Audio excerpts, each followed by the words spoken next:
Halo teman-teman semuanya, selamat berjumpa kembali di channel Cerita Berdebar ini. Semoga teman-teman, sahabat dan saudaraku semuanya berada dalam lindungan dan pertolongan Allah Subhanahu wa Ta'ala, sehat walafiat segar bugar, dimudahkan segala urusannya, dilapangkan rezekinya yang halal, berkah dan melimpah, dengan bersedekah berbagi pada saudara kita kaum duafa, fakir miskin, anak-anak yatim yang berhak menerimanya. Amin ya robbal alamin. Bismillahirrohmanirrohim. Assalamualaikum warahmatullahi wabarakatuh. Kali ini, penulis akan mengunggah kisah cerita dari sosok profesi yang jarang tersentuh diungkap dan dibicarakan, tapi menyimpan banyak misteri kisah cerita seru, pengalaman horor menantang dan menarik yang pernah dialaminya.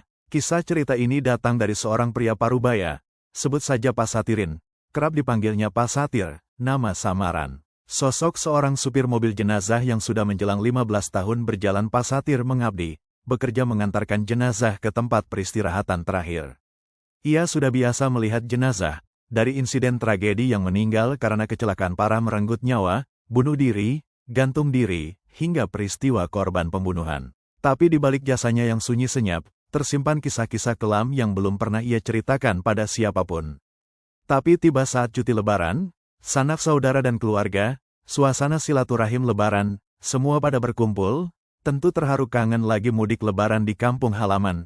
Satu hari pasca lebaran, nampak Pak Satirin duduk di paviliun samping di rumah orang tua, lagi asyik ngobrol bercakapan dengan Nasihin, panggilan akrabnya Bang Nas, masih sepupuannya. Mereka kangenan sudah lama baru berjumpa, sembari menikmati minuman kopi pagi dengan kuenya, makanan khas lebaran gemblong uli ketan dan semur daging segala. Alhamdulillah, mantap deh, pada pagi hari cuaca cerah begini. Lalu Nasihin bercakapan tukar pengalaman bareng Abang Satirin. Tentu Nasihin memanggil Pak Satirin dengan menyebut Abang. Ternyata Abang Satirin banyak pengalamannya horor seram yang menakutkan, tapi Bang Satirin bukan orang penakut. Ekspresi keberaniannya boleh juga. Lalu Nasihin benar memperhatikan dan menyimaknya. Nampak serius Abang Satirin sedang bercerita pengalamannya. Awalnya saya pikir, yang serem itu mayatnya, begitu katanya. Tapi ternyata, yang lebih menyeramkan adalah apa yang datang tak diundang mengikuti bersama mereka. Malam pertama yang mengganggu.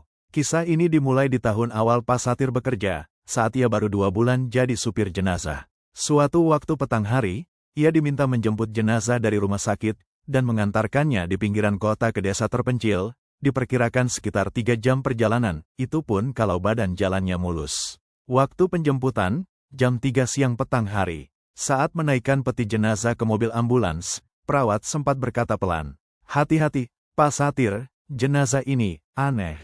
Sejak meninggal, lampu ruangannya selalu mati hidup sendiri, ranjang jenazah kerap goyang bergerak-gerak." Pak Satir hanya tersenyum kecil, menganggapnya cuma sugesti saja. Tapi dalam perjalanan, Pak Satirin ikut ditemani 2 orang anggota keluarga almarhum. Satu orang duduk di kursi belakang, samping keranda peti jenazah, dan satunya lagi duduk samping Pak Sopir Satirin. Dalam perjalanan sesuatu terjadi. Di tengah jalan sepi dan berkabut, sekitar pukul 5.35 sore hari, di penghujung jalan menjelang maghrib, Pak Satir melihat di kaca spion tengah, tampak itu seorang pria anggota keluarga, yang lagi duduk samping jenazah tertidur lelap. Pak Satir curiga ia mendengar suara ketukan gaduh dari dalam keranda peti. Pak Satir berhenti sejenak, diam, berkeringat dingin, sambil turun melihat ke bawah kolong ambulans. Mungkin suara ban, atau pantulan bebatuan tanah jalan rusak, pikirnya mencoba berusaha menenangkan diri. Tapi tak lama setelah mobil jalan lagi, ia melihat sesuatu di kaca spion tengah. Sosok yang jongkok, dekat penumpang pria yang duduk di kursi belakang. Padahal yang di belakang hanya ada dia dan peti jenazah, tapi aneh keheranan. Sosok itu, perempuan, rambut panjang, mengenakan baju putih kumal lusuh. Kepalanya sedikit menunduk, tapi matanya menatap tajam ke arah jenazah. Ketika sampai di rumah duka, persis waktu maghriban, Pak Satir segera turun dan saudaranya sembari memanggil keluarga. Seketika keluarga menghampiri. Namun saat membuka bagian belakang mobil, ada jejak kaki basah di lantai karpet ambulans. Seolah ada seseorang berjalan tanpa alas kaki dari peti, keluar ke arah belakang. Tapi yang lebih mengerikan, kain kafan jenazah itu, begitu keranda peti dibuka di rumah duka, kain kafan jenazah robek di bagian dada, seperti ada yang cakar dari dalam. Selepas waktu maghriban, Pak Satirin pamitan pulang, dengan keluarga duka, Kali ini Pak Satir nyetir ambulans sendirian. Di perjalanan sebagian badan jalan pada rusak dan ada juga yang perbaikan. Tentu jalan kendaraan ambulans tak bisa dikebut. Pak Satirin melaju dengan ambulans bergegas jalannya pelan. Ia pilih-pilih jalan, menghindari jalan berlubang dan bergelombang. Suasana di perjalanan mulai redup gelap gulita. Nampak sunyi dan sepi sekira setengah jam di perjalanan. Ada suara ketukan terdengar dari kaca belakang, dilihatnya kaca spion tengah, kosong tak ada apa-apa. Terlihat gelap berselang sesaat kemudian, suara ketukan kaca belakang terdengar lagi. Begitu kerasnya suara ketukan, Pak Satir nampak mulai panik, lalu kendaraan dihentikan di tepi jalan, mesin kendaraan dimatikan, seketika Pak Satir pegang senter HP turun, lalu dibukanya pintu belakang ambulans. Sontak Pak Satir terperangah kaget, mencium aroma bau busuk bercampur bau amis menyengat, menusuk hidung dari dalam kendaraan. Refleks itu pintu belakang ditutupnya lagi oleh Pak Satir, seraya merinding bulu kuduk, seram mencekam, lalu bergumam dalam hati, astaga, aku teringat dengan cerita teman supir jenazah yang senior. Sebulan lalu dia bilang, terkadang, yang ikut itu bukan arwah si jenazah, tapi sesuatu yang ikut menempel waktu dia meninggal. Apalagi kalau meninggalnya nggak wajar. Mobil jenazah itu tempat transisi. Kadang, bukan cuma satu yang ikutan. Tiba-tiba lampu ambulans menyala sendiri, padahal ini kendaraan lagi berhenti, mesin mati diparkir di tepi jalan. Setelah kejadian bermisteri, suasana sepi sunyi senyap gelap gulita. Di tepian jalan berlubang, Pak Satir sendirian, nampak mulai bangkit nyalinya, teguh pendiriannya, tekad bulat nekat, makhluk halus apapun yang mengganggu menghalanginya. Gua cuekin deh, roh halus arwah gentayangan yang ganggu di tengah jalan, gua tabrak lari sekalian. Pokoknya kagak ada urusan deh. Sontak Pak Satir starter ambulans. Bergegas berjalan pergi dengan ambulans, hanya jalan kendaraan pelan, menghindar jalan berlubang. Di perjalanan untuk melawan rasa suntuk mengantuk, Pak Satir sembari setir menghisap kreteknya lalu dibukanya jendela kaca setengah, kaca kiri kanan pintu kendaraan, sontak terhentak aroma bau busuk tercium muncul tiba-tiba. Suara lirih memanggil-manggil nama Satirin, dari arah belakang, tapi dicuekin diabaikan saja sama Pak Satir. Ambulans melaju terus berjalan, tampak di tepian jalan rimbun daun pepohonan. Tapi, tak disangka-sangka tak diduga-duga seketika, sontak Pak Satir dikejutkan, 2 ekor kelelawar sedang kejar-kejaran, tiba-tiba masuk ke dalam mobil, lewat kaca jendela yang terbuka. Spontan Pak Satir panik terperanjat kaget, tak sadar, itu kaca mobil malah ditutupnya. Pak Satir sendirian di dalam mobil tampak riuh gaduh, berantem duel kelimpungan. Dikerubutin kelelawar nyasar. Astaga, kurang asem gua kena cakar kelelawar. Dasar sialan, gitu bisiknya. Seiring di perjalanan, ada saja mengalami gangguan. Tengkuk jidat Pak Satirin, dicakar kelelawar hitam kelam. Akhirnya ia ceritakan pada rekannya, sesama supir jenazah yang lebih senior. Rekannya hanya menjawab pelan.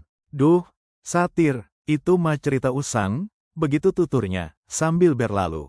Waduh. Disebut cerita usang, berarti ada yang lebih seram tegang mencekam lagi dong. Begitu gumam Pak Satir bengong tercengang. Puncaknya terjadi saat Pak Satirin mengantar 3 jenazah korban kecelakaan beruntun di jalan tol. Ketiga jenazah satu keluarga, ayah, ibu, dan anak perempuan kecil. Dalam perjalanan, radio ambulans berbunyi sendiri, menyalakan lagu anak-anak. Suara nyaring dan gangguan statis membuat merinding bulu kuduk berdiri. Dan saat berhenti di pom bensin karena ban bocor, seorang petugas pom SPBU sempat mendekat dan bertanya, "Pak, tadi ada anak kecil ya? Lari-lari di belakang mobil. Saya kira anak itu keluarga korban. Padahal, tidak ada satupun keluarga yang ikut." Pak Satir makin bingung. Setelah bertahun-tahun, Pak Satirin bekerja, mengabdi mulai memahami satu hal. Jangan pernah bicara sembarangan di mobil jenazah.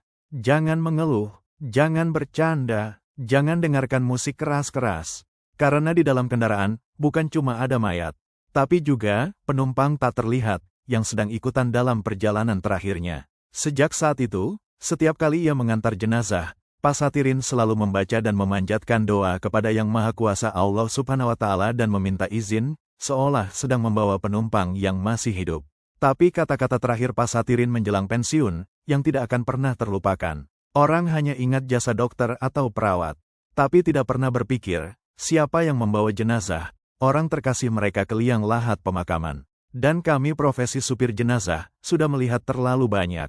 Dari perjalanan dan pengalaman, lebih dari yang pernah diceritakan. Begitu tutur Bang Satirin sungguh menyetuh di dalam kalbu, dan seketika Nasihin sepupuannya, mendengar menyimak ungkapan abangnya, begitu terkagum takjub sungguh terharu. Ternyata abangnya ini sosok pemberani, penegak kebenaran, seraya Nasihin berpesan mendoakan. Semoga dari semua jasa pengabdiannya, bagi sosok supir jenazah yang baik hati dan budiman, selalu dikenang menjadikan ladang amal kebaikan dan kebajikan. Amin amin amin ya robbal alamin. Demikian cerita berdebar ini, semoga bermanfaat, mengedukasi, terinspirasi pesan moral bagi kita bersama, dan jangan lupa like, komen, share and subscribe, agar channel ini bisa lebih semangat lagi, menyajikan konten-konten yang lebih seru dan menarik. Terima kasih.